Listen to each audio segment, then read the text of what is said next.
Welcome to Cultural Studies Podcast, where cultures collide and misunderstandings become lessons. Today we're traveling to Austria, not Australia, Austria, Central Europe. You see, the Czech author Ladislav is telling us a fascinating story as he went to travel from Czechia to Austria, a country known for its mountains and very nice countryside, besides, of course, its cultural history and very nice cuisine. As he was traveling through the very nice scenery of the countryside, he actually got surprised by some roadside stalls that were a little bit scattered in the rural area. You see, here we are talking of some sort of booth that are offering an array of homemade goods. So it can be some honey, or it can be fruit jams, or it can be some socks. And in autumn, typically, it's going to be some pumpkins, all right? So what is interesting is that in those booths along the road, you've got no sellers, all right? You just have the goods, and you've got the equivalent of some sort of a piggy bank. So you've got the prices, and if you want to buy something, you choose. There is a price tagged on it, and you've got a box where you put money in it. And we assume that the owners comes in the evening to collect the money. All right. So we expect the customers to take the desired good and leave the amount of money in the box, which is a system that essentially is based on trust. All right.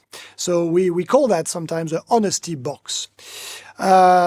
Interestingly, the author, who comes from Czech Republic, and Czech Republic and Austria have a long, joint history. But we don't have that in Czech Republic.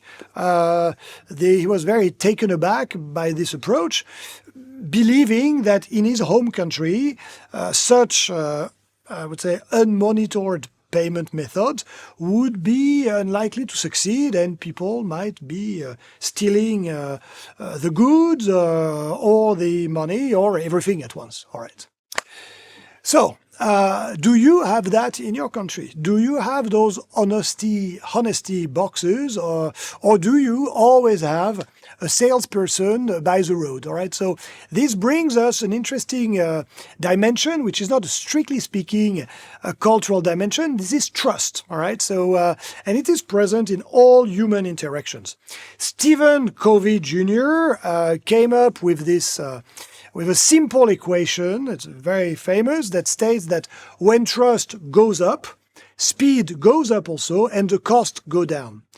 Alternatively, when trust goes down, speed goes down too, and cost go up.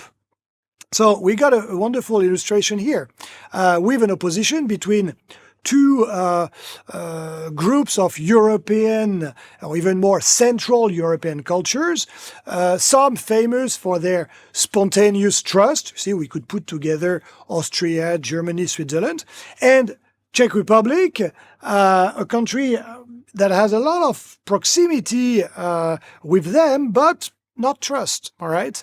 And so we see here that maybe the history plays a role, because the main differences between those three countries that I talked about, so Austria, Germany, and Switzerland, and Czech Republic, is the ex-communist regime that actually reduced significantly the level of trust towards citizens and towards authorities. All right.